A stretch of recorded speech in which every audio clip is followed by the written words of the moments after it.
All right. Well, the New York Knicks, maybe, can they, will they? Can they muster up enough energy to be able to get it done here tonight in the all-important Game 5 at Madison Square Garden? And, well, you're the champs until somebody dethrones you or takes you down. Is that exactly what the Minnesota Timberwolves are going to do here tonight? Well, we're going to try to figure that out here and point you in the right direction. We'll do it with one of the absolute finest in the NBA as we welcome back in Teddy Covers to the house here in these all-important Game 5s tonight. The NBA Tip-Off Show, powered, of course, by WagerTalk.com. Shout out to those of you joining us live. Catch you slipping in the house. Always a pleasure to see you here, my man. And Teddy, before we dive into these games coming up here tonight, it was quite the consensus last night that the Boston Celtics, were going to win that game and blow everybody and blow the Cavs off the court. But that was with the consideration of Donovan Mitchell playing. I thought you did a great job of talking a little bit about, because we all know during a regular season, star player goes down. We've talked about it a million times all season long on the show. Man, everyone steps up. It's that 2 times that you want to go the other way, right? When a star player goes down and that first game, he comes back, Teddy, right? But is that the same? Is it automatic in the playoffs too, or not? No, it's not as automatic in the playoffs as it is in the regular season. Because in the playoffs, your star players matter. When you don't have your star, I mean, look, Cleveland got blown off the floor last night, all right? They ended up coming in under the number on the Karis LeVert bucket with 2 seconds left. And they only lost by 7 instead of by, what were they down in the fourth? They were down 15 in the fourth. They weren't a threat to win the game. They were only a threat to come in through the back door, which they did, which will happen sometimes in the NBA. I believe there's only been, and you and I were talking before we went on air, I think there's only been 2, certainly this round, there's only been 2 teams to win, not cover. Celtics were 1 last night. The Pacers were the other early in the week, -7 against the Knicks. I had both of those favorites. So second round in that regard hasn't been as fun for me, perhaps as one might like. Nonetheless, in the regular season, all the time, the opponent's going to let down. In the playoffs, you don't expect the opponents to let down. And Boston didn't. It wasn't like Boston was like, Mitchell's out. Oh, we can relax.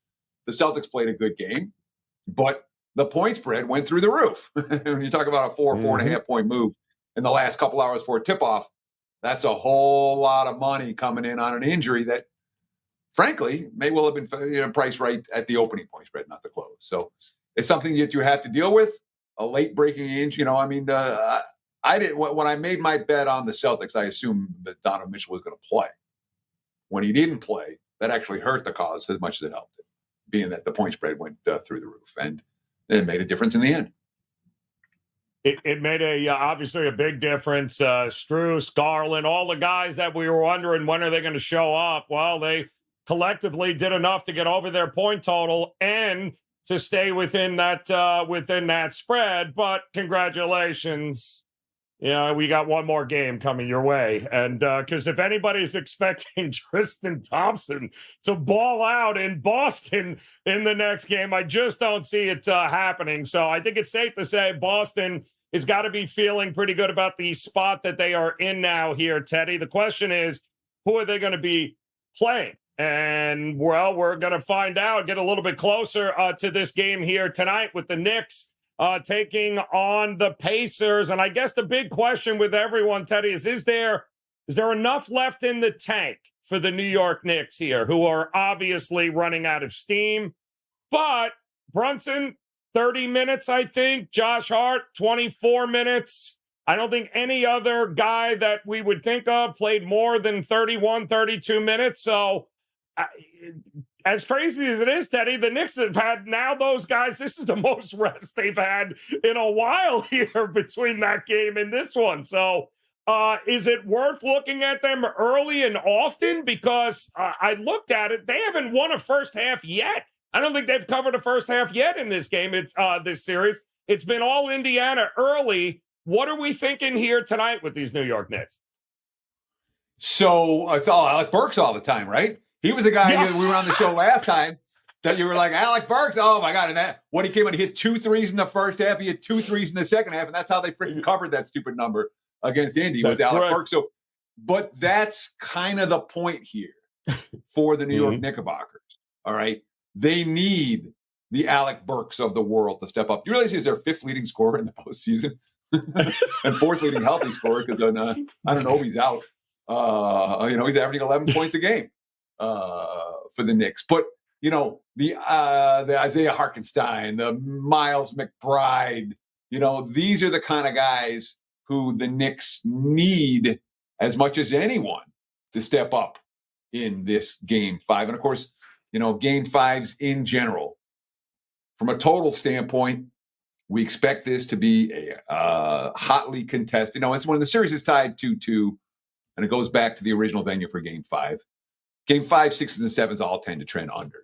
As after the first round, Game 7s, and the trend isn't nearly as strong. But as you get into this stage of the postseason, second round, third round, finals, as the series progress, the buckets just get harder and harder to come by. It's not like Indiana's going to do anything against the Knicks that the Knicks haven't seen already in this series. There's no secret hidden switch that they're going to make. There's no adjustment that they're going to make. They'll be like, oh, wow, that really threw us off. Doesn't happen, Game 5 and beyond. Same story for the Knicks. Fast break buckets in this series, few and far between. The one game Indiana got them was the blowout win that we saw the Knicks resting all their starters in the fourth quarter. So you don't get the fast break buckets. Every possession is intense. We have a point spread near pick'em, which tells us that in the fourth quarter, this could easily be a one-possession game. You know what these one-possession games, the last 5 minutes, tend to be. You might get 2 buckets from each side. Smells like an under to me. And that's the only way I would bet Knicks and Pacers tonight. From a side standpoint, I don't know what to do. All right. I really don't. I think Indiana is the better of these two teams at this stage because they're healthier. But Jalen Brunson's heart has been, it's like the Grinch that stole Christmas at the end when his heart gets all blown up.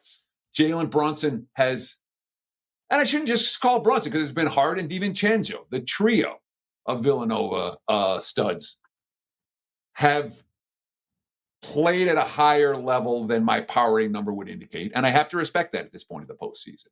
Feels like a pick'em game to me. The money's come for Indiana. I don't blame the money for coming for Indiana. I think Indiana, is the healthier of these two teams. I think the better bet here might be under 217. What's that? The current number right now. And again, it's not, I'm seeing even 217 and a halves out there right now if you shop around. And again, that's just an opinion. It's nothing strong. My stronger play is on the other game. You can get that right now to visit my page, wt.buzz/TC over at WagerTalk.com. Teddy, we got a few questions in the chat room, and a big shout out, Big Daddy in the house, Titan CT here, a life in Vegas. Also, shout out to Instagram here, and _ Nick Briz says, love your guys' stuff, smart group. You guys have definitely helped me with my picks. That's what it is all about, Nick. Glad to have you aboard, my man. Thanks for taking the time to hang with us here on Wager Talk TV. Those of you guys joining us, you might not know, but Teddy every morning does a great kind of opening line look on what happens when the numbers open up, and it's always fascinating to see where it starts, so you have a pretty good idea later on in the day on where it ends. I remember looking at this game, Teddy, when the Knicks got their asses handed to them in that game. The look-ahead line for some of these games, well, it was 3.5. We saw some 4s. And then, what have you seen the market do to this? Is this all 100% Pacer money? Is that all we have seen? Because it seems in the future market, you could have gotten the Pacers at a better price until, of course, that game ended. And it seems like all the money is coming in towards the Pacers in a 2-2 series as well. So the highest number I saw was 3. There were some 3s at the open. Mostly I saw 2s/2.5s. Last night / this morning, it's 1/ there are a couple of 1.5s out there. The DK is a 1.5. There's some in the global world as well.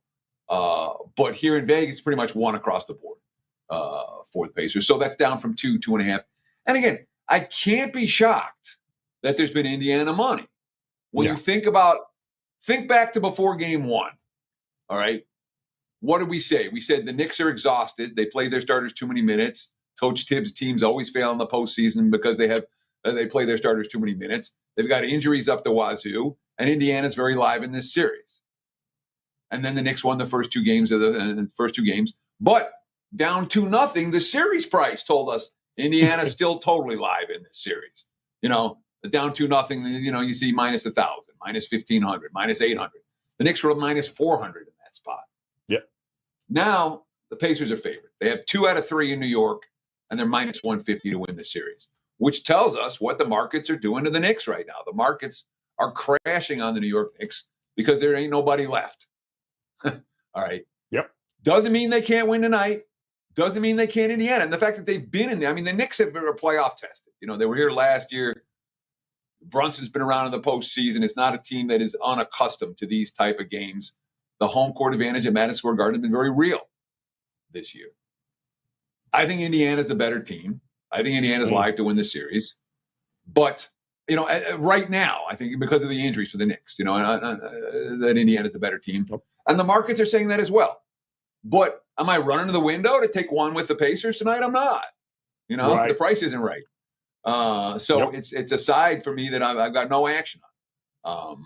Even though I do think that Indiana's live both tonight and in the series, it's not a game that I want to take +1 with the Pacers. I haven't got it already.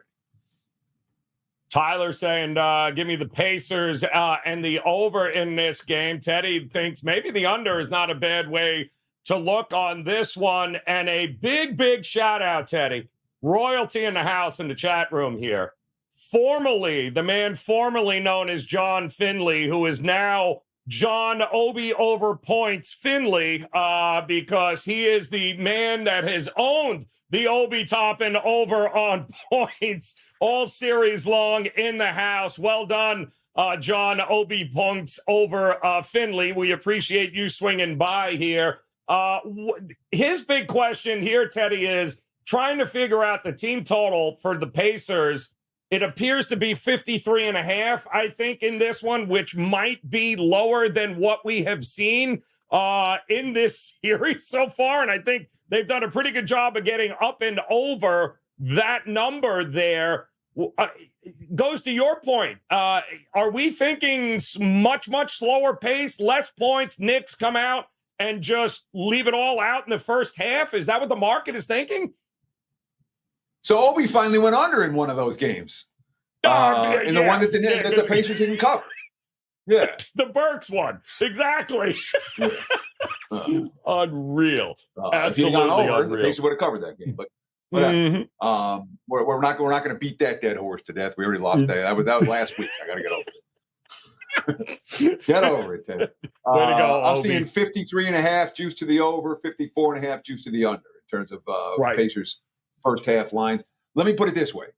If I was playing an over, it would be first half, not full game. This game has, when you think about these pick'em games in the fourth quarter, game 5, everything's on the line. They slow down. The pace slows to a crawl. Every possession is, well defended. I don't want any part of second half over in this game. So if you want an over, first half makes more sense to me. That being said, after what happened to the Knicks in game 4, I don't think Indiana's going to be able to get out and run on them the way they did. I would think that the Knicks would. I just don't see an over pace in this game. So I'm not playing any over personally. If I had to play one, I play first half as opposed to full game. I completely agree with you there, Teddy, with this. If it ain't broke, don't fix it.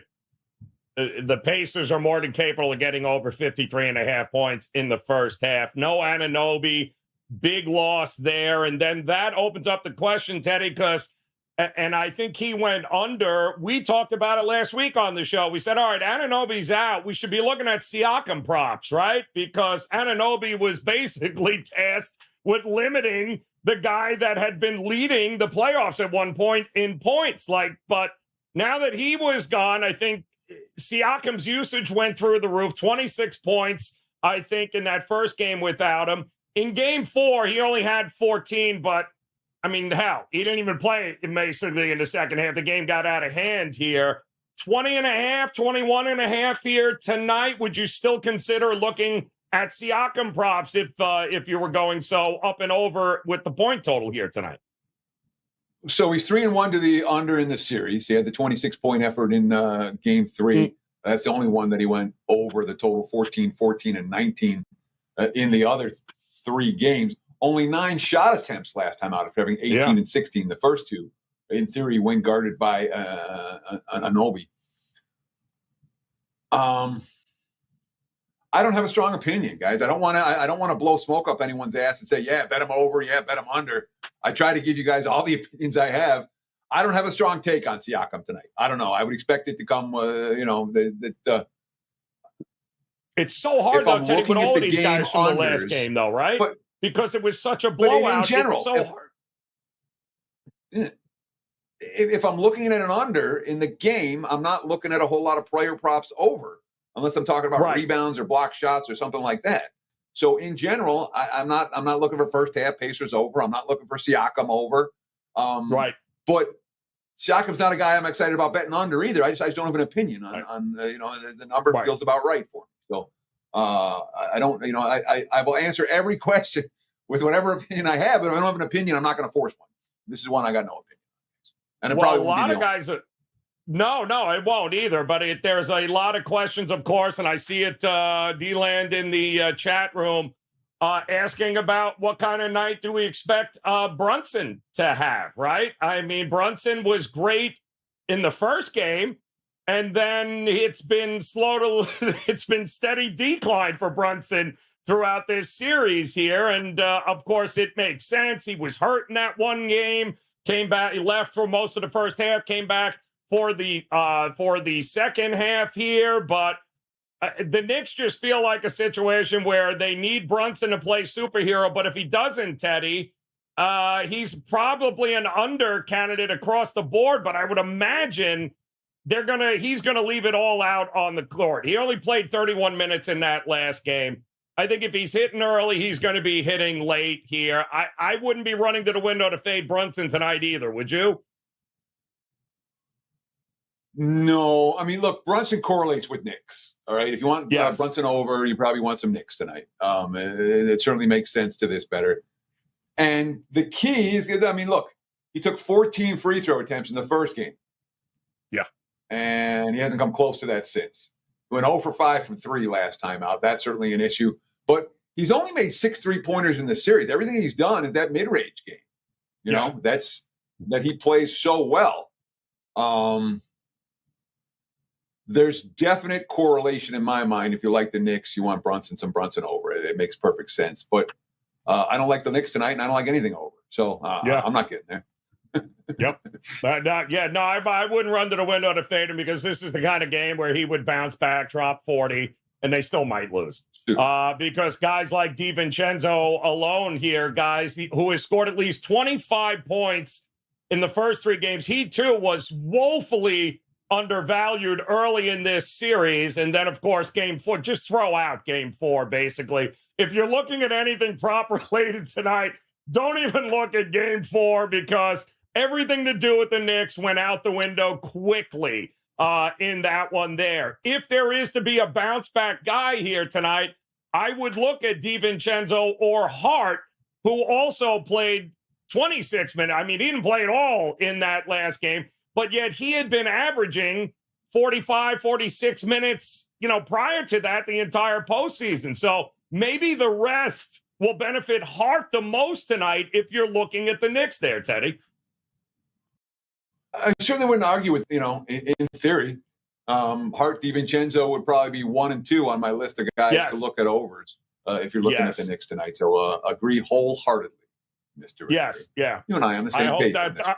See, I'm with you. I think maybe it's a blessing and a curse here, Teddy. I don't know if what is your feeling on teams that get absolutely boat raced in the last game? carrying over to the next game? Is there a situation where you ever say, I'm expecting them, they're home, they got blown out by 30, you're going to get maximum effort? We do that during the regular season, but again, in this spot with the Knicks, not necessarily something you would lean upon, expecting some sort of monster effort early and often against a team who doesn't often play defense anyway. So I wouldn't argue with the first quarter wager on the Knicks in theory. It's something I wouldn't try to talk anyone out of. But then again, the Pacers have had the better and more productive bench this postseason. So, maybe first to 10 for the Knicks, that might be the bet to make. Take the benches out of the equation. If the Knicks come out hitting, you've got something there in theory. But again, you're talking about all different ways to get at the same concept. Right. Correct. And in my mind, I'm not looking to make 20 bets on the game. I'm looking to make one good bet under. Yep. There's a lot of, and that correlates to a few sides. So those that are looking that really want to take the Knicks here tonight and looking to do, and if you're betting the Knicks, there's, we just gave you a couple of different ways to go and correlate a few of those props, because they're going to need a handful of guys to show up here tonight if they're going to get it done. What is Anunoby worth, Teddy? Just out of curiosity here in your power rings, because the Knicks went 26-5 with him and 13-16 without him. It's kind of hard to believe that he was that kind of difference maker to this team. But damn, that is a monster difference, going 26-5 with a guy, and then everything seems to fall apart when he's not there. Now, obviously, they have other injuries, but my goodness, I mean, on any given night, Anunoby not in the Knicks lineup worth what? A point? More than a point? Half a point. Maybe a point at the most. But again, okay, so let's go through that 26-5 and that 13-16. Yes. Because this is something that happens when you start to look back as opposed to reliving it. And I remember all this stuff, unfortunately. But so the Knicks got Anunoby and immediately went on a huge hot streak. Right, everything fell together. That was their best run of the season. In January, they looked like championship contenders. Everyone was healthy. They played great basketball. January into February. We'll give Anunoby credit for being a part of that run. I'm not going to say that his acquisition was what caused it. It was also they were healthy and they played their best ball. Then he got hurt and a bunch of other guys got hurt. And the next thing you know, the Knicks played mediocre ball. Yep. Then he got healthy again down the stretch. The Knicks played well again down the stretch in that garbage time, that April garbage time of the NBA season, which many teams don't bring their A games. So, yes, when we look at the records for Anunoby, wow, 26-5 with him. What'd you say, 13-16 without him? It stands out like a sore thumb. But given the context of what the team was doing during that span, not just this one player, it makes perfect sense. He's worth a half point, a point at the most to anyone's point spread. And if you're over adjusting for Anunoby, giving him more than a point, that's you're not a veteran lines maker. I mean, that's what he's worth in the betting markets. Half a point. I give him a half a point. And if you want to make him worth a point, go for it. More than that, not a chance. Right. Yep. Outstanding stuff there. All right. Still looking. 217s, ones popping up, consensus across the board here, guys. A lot of ways to correlate this Knicks and Pacers game. And I know a bunch of you guys have been asking. I know Nick has been asking about, Teddy, maybe a possible look ahead against those Celtics with the Pacers and what kind of shot you give them. But let's focus on Minnesota and Denver tonight. The champs have figured some things out, apparently, after those first two games. Knotted up at 2 apiece.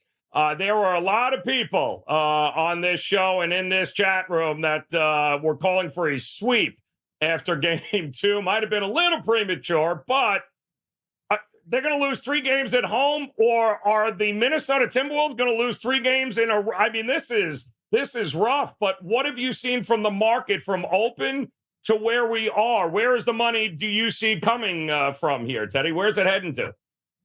So the first book, DK opened to 3, and DK's always putting up rogue numbers and bad numbers. That they open first, and the markets say, "Ha ha, DK, you need better odds makers." And And the market said the line should be 4.5, and pretty much opened everyone else 4.5. And now it's been bet down to 4. Total open 206.5, 207. It's been bet down a little bit to 206. So we've seen a little bit of T-Wolves money and a little bit of under money. That's where the broader markets have moved from the open in this series. So I made a case for Minnesota in the first half on WagerTalk this morning, and I stand by that. And the more I think about it, the more I like it. Obviously, coming off back-to-back losses, you would expect that effort, just like we talked about from the Knicks, coming off back-to-back losses. You would expect that initial surge from the team that just lost 2 in a row. Denver, they've had an MO this season. We know this team, all right? We saw it all year long, slow first halves, big third quarter. They remind me of the Golden State Warriors in their championship years in that regard, where, they play the first half, come out in the third quarter and dominate. Golden State did that consistently throughout their championship run, and Denver did that consistently this year. Mediocre first half, stronger second halves. We saw it in that whole first round against the playoffs, against the Lakers in the first round, where they would get off to these slow starts and then take control of the game in the second half.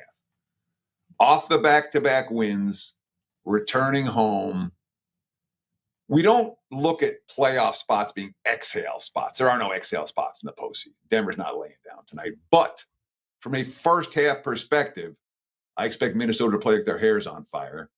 Maybe Denver not so much. Full game's a different story, but +2 first half makes a lot of sense to this better. Minnesota has a better game in them than the 2 that we just saw. And of course, the Nuggets just shot, 50. They shot for the 2 games combined in Minnesota, 55% from the floor against the number 1 defense in the NBA.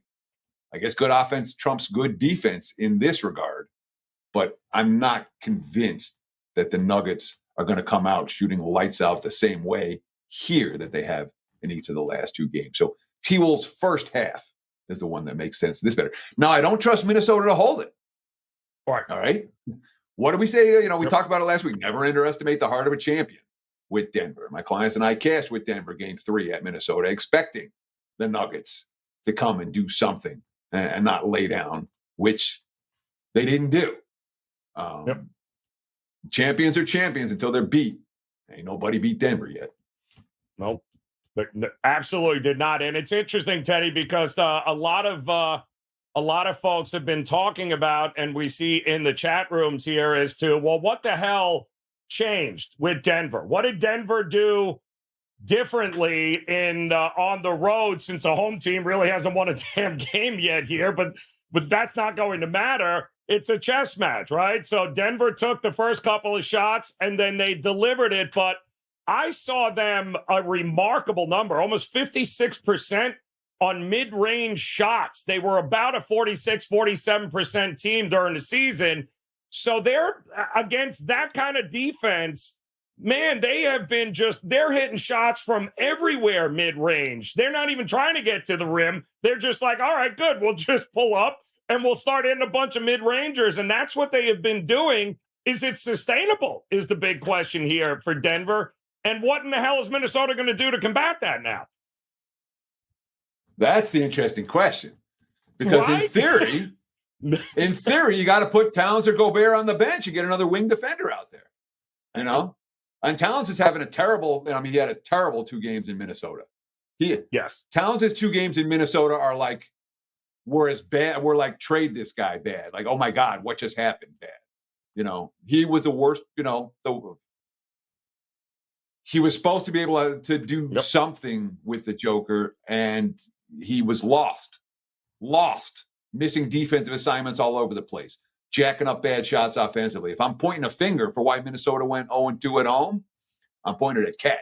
I thought that he was the problem as much as anybody. Yep. So Aaron Gordon just hit 11 of 12 from the floor. Okay. That's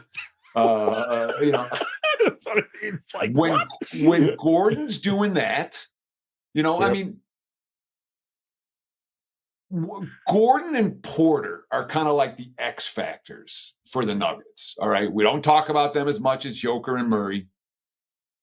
When they're on their A game and they're putting the biscuit in the basket the way they've been doing in this series, Denver's starting five is as good as anybody. You say who's got the best starting fives? Boston and Denver.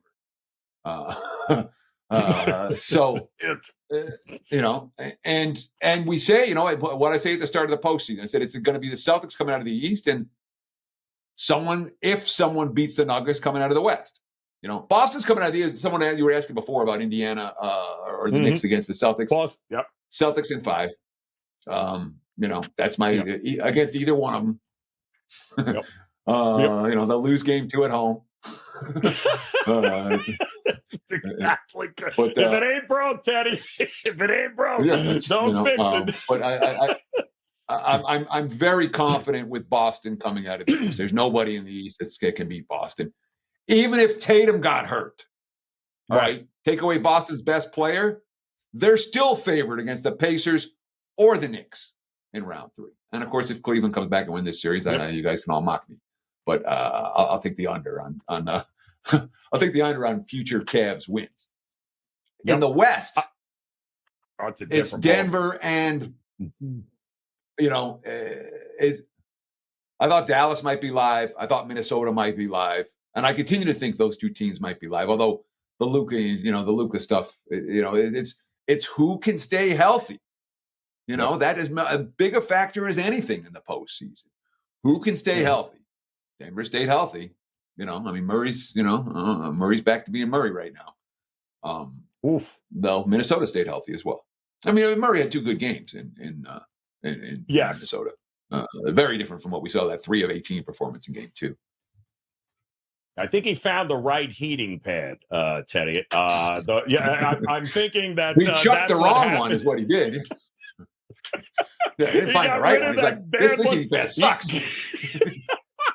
This heating pad blows, damn it. Let's get it out of here. Outstanding stuff. There seems to be this overwhelming consensus, too, where, Minnesota hasn't lost 3 games at home all year long. And that's true.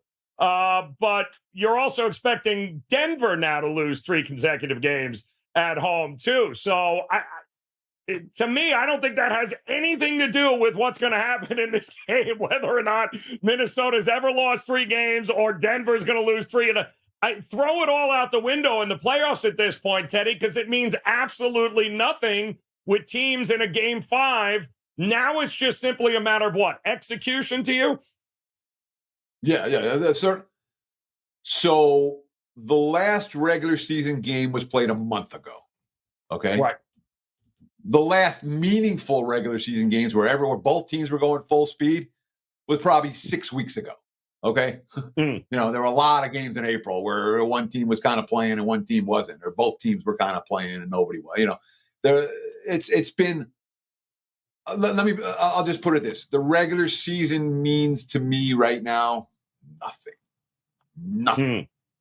Right. So I don't care what happened in the regular season. I don't care. Denver didn't lose 3, and this is the other thing that teams don't remember: Denver didn't play Minnesota 3 times in a row at home. Minnesota didn't play Denver 3 times. There's always a Charlotte that's thrown in there, Yes. or Washington or whoever. You get someone that you could beat. And in the postseason, it's not like that. So this is a trap that people fall into that's worthy of paying attention to. Yep. Don't ever confuse a team did this at home or on the road in the regular season with what's happening in the postseason. It's a different world. It's a different mentality. It's a different energy level than you see in the regular season. Yes. And also, I'm wondering, too, because this is another conversation I am seeing that comes up here, and it has to do with now, when they started this series, Minnesota had the extra rest. They were able to go to the altitude in Denver, right, spend a couple of days. And Denver had to play and come back, but that's a totally different ballgame now because now it's 1 day in between. Now they've got to go in a game 5 on the road to the altitude. Is the altitude matter at any point to you in a game 5 like it did? Because I think it mattered having that extra rest Minnesota heading into this series for the first two games. Is it going to matter here tonight, do you think? I'm not a guy that worries about altitude all that much in the NBA. Good. Yep. I'm really not. And when Denver's playing good at home, we say, oh, it's the altitude. When they're playing poor at home, what do we say? It's not the altitude. Yeah. The Utah plays good at home. We say, oh, it's the altitude. They don't play good. And you look over the course. Again, don't look at a 1 year sample size. Look over the course of a 5 year sample size or a 3 year sample size. Their home court is not worth any more than any other home court. Okay. Altitude, again, people need, as the series, as there are fewer and fewer series, the talking heads need more and more things to talk about. Oh, shit. You got 8 series, you got lots to talk about. Now there's only 4 series. There's less to talk about. 2 series is even less. When there's 1 series, every point gets beaten to death over and over again. You're freaking sick of the series by game 4. All right. All the talk. Think about how much NBA content is there, mainstream, online. Everybody needs something to talk about. Oh, altitude. Yeah, we can talk about that. We can kill 3 minutes talking about altitude.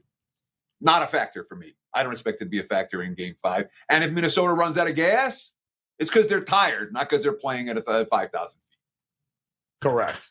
And that is the big question here tonight is what are they going to have in the tank? I don't think there's a scenario you can come up with where we're looking to fade Ant tonight. I haven't seen anybody in the chat room here, guys, thinking that that anything is going to be different here with Ant. He's either going to he's just going to get his period. I would not look to fade somebody like him at all. You brought up the fact with Cat. I also see a lot of people pointing fingers at Rudy Gobert. And as if Rudy Gobert, when they weren't there, Rudy Gobert, this team was much better when Gobert, he did the same crap in Utah. Like, well, wait a minute. He was actually, I think, the highest plus net rated guy on Minnesota in that last game. The guy that seems to be killing him here, Teddy, is Naz Reid. I mean, the numbers with him on that court are just disgusting. They're getting absolutely smoked with it when he comes out there on it. Minus 18, minus 19 as a net with his time on the court in this series. Just leave Gobert out there. Let him play more. Don't let him play less here, Teddy. Gobert's not the problem here. Let's give Mike Malone some credit. All right? Yeah. Because if you asked me before this series, who's the X factor in this series, I'll say Naz Reid. All right? Naz Reid, who didn't play in the postseason last year, as hungry as can be, absolute energy coming off the bench. He's a huge impact player for the T-Wolves. And Malone said, we're not going to let this guy beat us coming off the bench. And they haven't. They've had a great game plan for Naz Reid in each, throughout the course of the series. That said, if you like Minnesota to win tonight, I would expect Naz Reid to be a big part of that. He might be someone you might want to target for overs after a particularly rough game in game 4 where he was pretty awful last time out. Yeah, that was not a good spot there. So a lot of different ways to be able to approach this one here tonight. Teddy, your feeling in this series? You and I, it was so funny. You and I think it was Friday, we talked and we said, listen, there are worse bets to make on the board than jumping on Indiana to win the series because they were down, right, 2-0, or Denver to win the series because they were down 2-0. As a matter of fact, we both sat here and betted on the show while everyone else was saying Minnesota is going to sweep them in 4. Same question here, Teddy. Are we still confident with Denver? Is this going 7 games? Are both of these going 7? Or are you feeling that, nice run, Knicks, but you're running out of guys, you're running out of time here, and Indiana's eventually going to win this in probably 6 games when it's all said and done? So I'm going 1 game at a time. All right. Okay. Anytime I'm making a series bet, I'm making a series bet, I'm betting on the team that I expect to win that next game. Okay. No exceptions. Yep. All right. If you want to wait until after the next game, then if you think they're going to lose the next game, wait until after the next game before you bet them to win the series. Boom. All right. A series bet is really a bet on the next game, then that carries over. Okay. Yep. So right now, what am I seeing? 170 for the Nuggets to win the series, 150 in that range for the Pacers to win the series. Yep.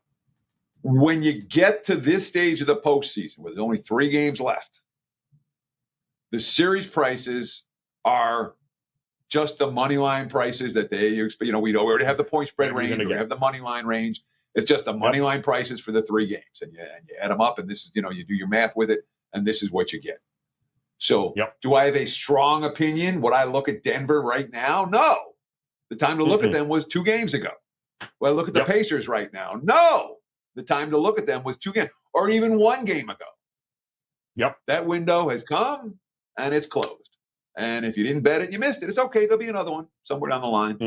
But those are you've missed the best of the number for both Pacers and Nuggets. I wouldn't be shocked if they both win. There's worse bets to make right now than Pacers series or Nuggets series. But from my perspective, you missed it. And when you miss bets, you don't chase them and try to get them later. Say, all right, I missed that one. We'll come back and find something else down the road.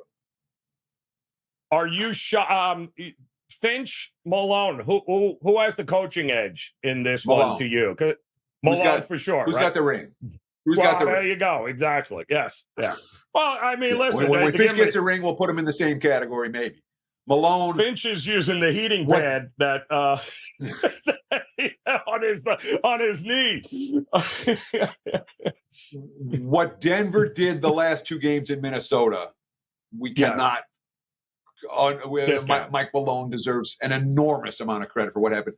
But remember, they were the only team that had that rest in between. Every other team's gone game on, day off, game on, game off. All the other series going 1-1. This is the only series where one team had both teams had a break, and the break flipped the series. And allowed Murray to get healthy. Gonna be interesting here. I think we've got, shall we say, a couple more games with that. I'm sure, Teddy, the NBA would love nothing more than 7 games for everyone except for the Celtics, who eventually will always lose game 2 and win in 5 here, is what it's going to be down the stretch here. And are you, by the way, and it was brought up by D-Rec on Instagram here, have you noticed a big shift, especially in the Denver-Minnesota series, on how the games are being reffed?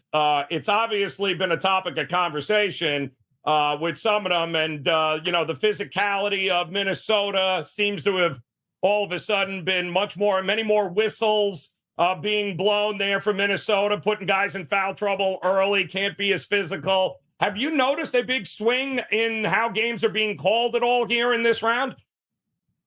No, the Nuggets took 15 free throws last game. I mean, was it 15 free throws? Constant barrage of whistles against one team. I mean, nothing that stands out like the calls that the Knicks got against the Pacers. I wasn't going to bring that up, but I didn't see this for that. Yes, I haven't seen it in this series either. Although anytime they bring Scott Foster and Malloy on, you got to scratch your head a little bit. Sure, but the league doesn't want it. The league's not super excited about Denver. Denver's not a ratings powerhouse. Nope. Nope. Yeah, the Knicks are a big market, but Denver's not. Yeah. Or, Dallas is a big market. OKC. Are you anything changed after that game last night besides the fact that Dallas can't hit a free throw? But your thoughts on that one? Because we said that might be very well the most competitive game, the most competitive series here. It does feel zigzags all over the place. It looks like just feels like we're getting a game 7 one way or the other, Teddy. Are you still on that page? Doesn't it? Yes. It really does. It's not even close. If I don't think Luka's it's healthy close. enough. I mean, Luka wasn't right again last night. And then, he said the other day, he said, what hurts everything? If you're again, Cleveland didn't win without Donovan Mitchell. They just covered. All right. Covered. If Luka's not healthy, the Mavs ain't winning. Or healthy enough, the Mavs ain't winning. Yep. Nope. There is going to be that, I think, is going to be a whole lot of fun, and hopefully he stays healthy enough. And Kyrie's got to get a little more consistent. Can't go MIA again there, Kyrie. Every It's first like, half. come on. Dude, what? Come on, Kyrie. You got to be kidding me here. So that one I definitely think is going 7. The Knicks are hoping that they can get this thing over in 6, but they got to win here tonight. Just a side note, guys, the Pacers have led at halftime in every game of this series. And I believe they're getting points here in this one here tonight. So that being the case, if it ain't broke, don't fix it. Not a bad way to look. But the Pacers, and I think our good friend there, Mr. John Bet-Obi topping over on his points prop Finley, is saying 53.5. Call me nuts. I think that's correlated, though. If you like the Pacers in the first half to once again have the lead going into the second half, gotta like over 53. And I don't see them, Teddy, leading the charge at a 49-46 first half total for these two teams. I just don't think that's going to happen here tonight. It feels like if it ain't broke, don't fix it early in this game with the Pacers and Knicks. Is that fair? So I'll say this. I think Indiana's defense is a little better than people are giving it credit for. You know, everyone talk about, Pacers defense is terrible. Their defense was better in the second half of the season than it was in the first half of the season. It was better after they got Siakam than it was early. And at times, it hasn't been that good every game for 48 minutes, but at times here in the postseason, their defense has been pretty sticky. Yep. So, yeah, like I said, I like under. I'm not playing first half over.